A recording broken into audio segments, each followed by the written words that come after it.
If you believe modern warfare is just about having more ships and soldiers, then what you're about to see will amaze you.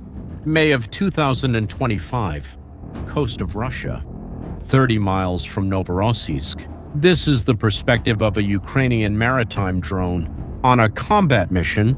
Notice these elements on the screen. It's the drone's targeting system. And it's locking onto something that's flying in the sky. A Russian Su-30 SM fighter jet, a $50 million aircraft. Now, think with me. The drone is in the water. The plane is hundreds of meters in the air. It doesn't make sense, right? A boat attacking a plane? But keep watching. Ali, did you see? The fighter jet just got hit. It's losing altitude, falling into the sea. A $20,000 drone just took down a $50 million jet.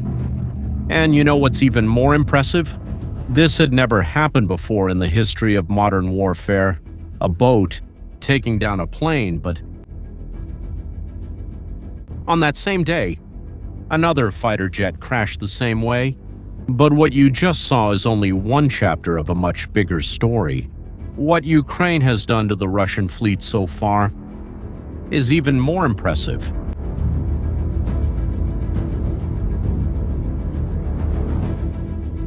To better understand what's happening, we need to look back to February 2022, when Russia invaded Ukraine.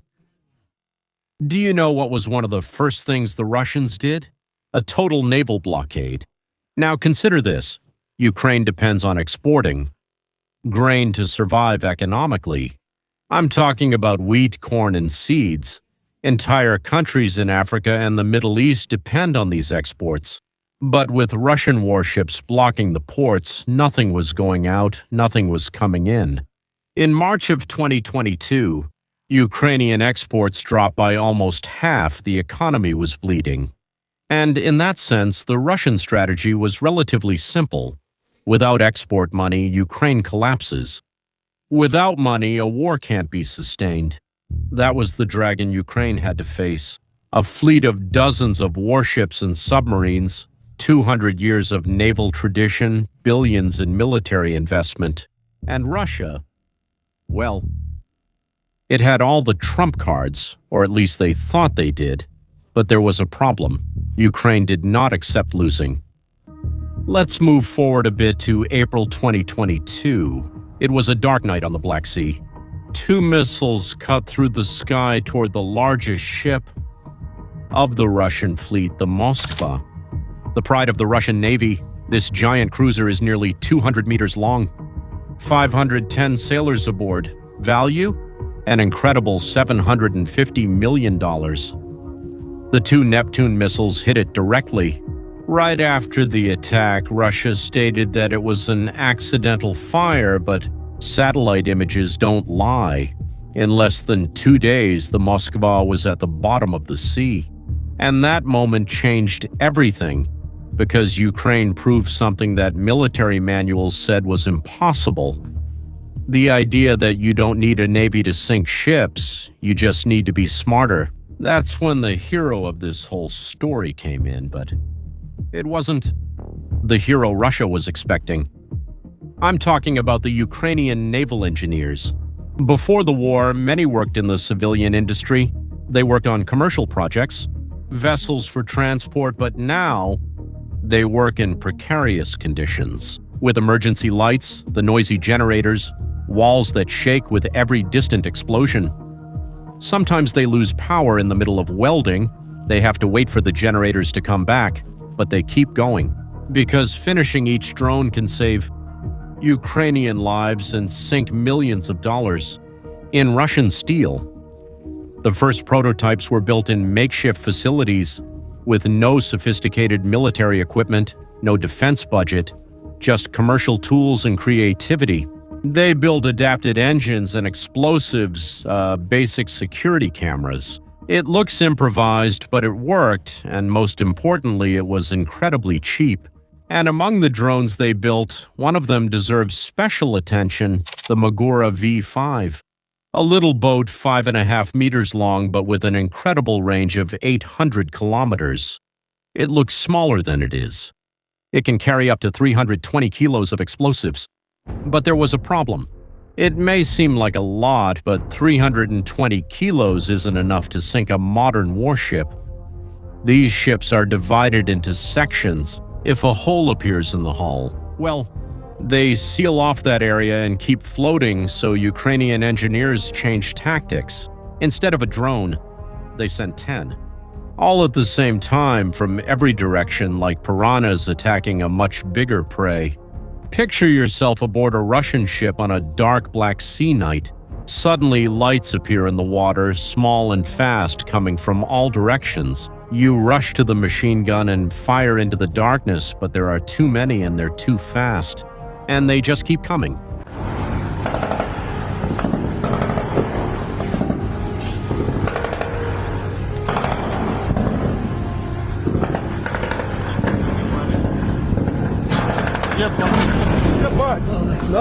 Hit one drone, 3 more show up. It's like stopping rain with your hands. And then in February 2024, Ukraine launched a new attack, even more impressive. The target? A Russian warship called Ivanovets, which was patrolling near Crimea. The drones arrived, 10 at the same time. The impact triggered multiple explosions and damaged the engine, the center and rear. Minutes later, the ship was sinking. $50 million worth of steel going to the bottom. Amazingly, drones costing under $200,000 total caused the destruction. Days later, it was the turn of the transport ship Caesar Kunikov. This time, the drones attacked with even more precise coordination, some as a distraction, others targeting critical points on the hull. The crew didn't even have time to send a distress call. And it was there that Russia realized something awful.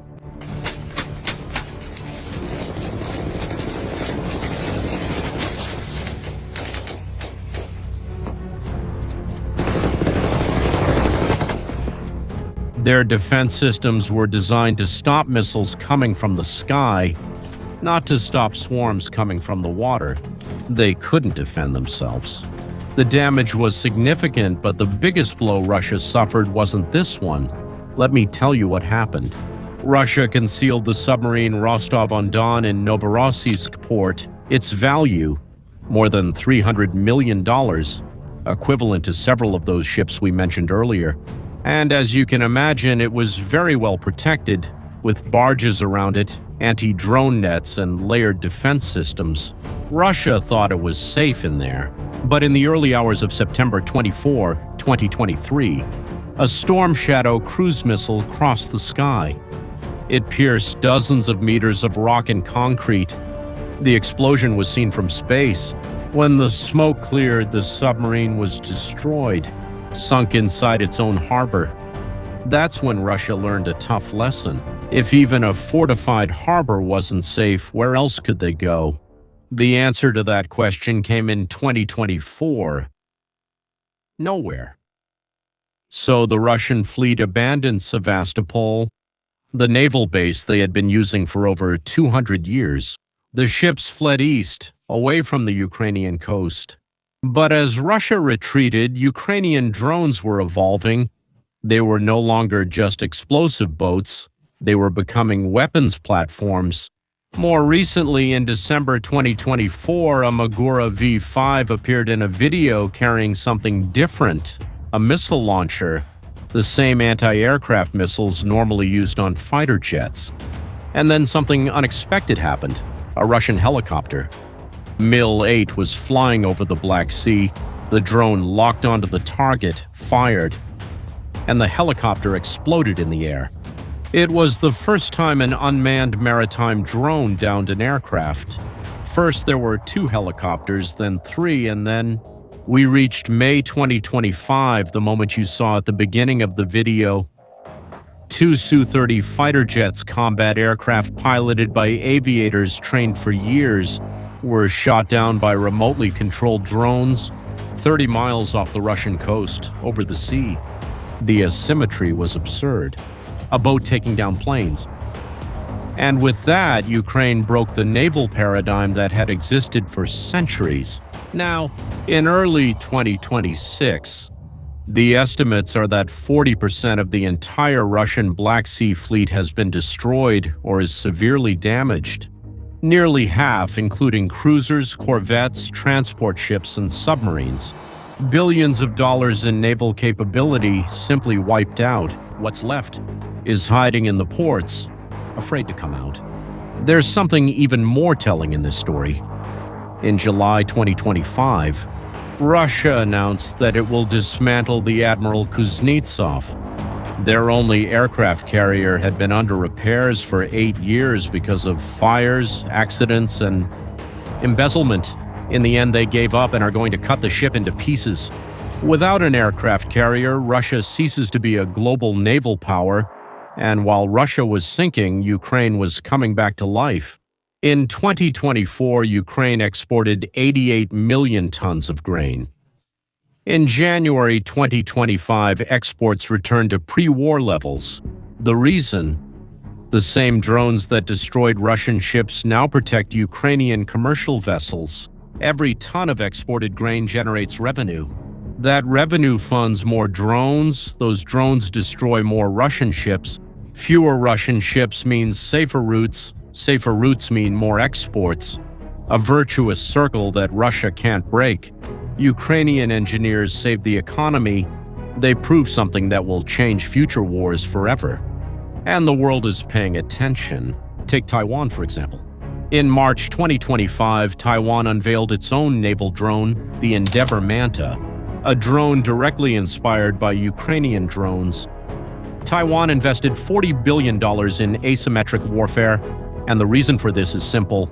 If China tries to invade, the strait turns into a hell of drones and missiles. The Ukrainian strategy is now being used elsewhere in the world. Clearly, the rules have changed beyond just the Black Sea. Here is the prediction that no one wants to say out loud. In less than 10 years, $13 billion aircraft carriers will become floating targets. Nuclear submarines will be afraid to leave the port, and the next great war will be won by whoever has more creativity, not more budget.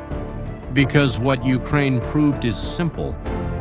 Big, expensive ships are big, expensive targets, and a swarm of cheap drones can destroy them. The future of naval warfare isn't about who has the biggest ships, it's about who adapts the fastest, and that matters to everyone. Since countries worldwide spend trillions on traditional defense, aircraft carriers, frigates, nuclear subs, what if that's all outdated? What if future defense costs only a fraction of today's government spending? Ukraine has shown it's possible. A country without a navy defeated a 200-year-old navy with engineers who turned limitations into advantages, improvisation into innovation, and it worked. Pause and consider that boat taking down a plane at the start of the video. It seems crazy, right? But it happened and redefined what naval power means in the 21st century. And you, what do you think? Do aircraft carriers and giant ships still have a future, or have drones already won this battle? Leave your opinion in the comments. If you enjoyed this video, share it with someone who should see it. Subscribe for more analyses. See you next video.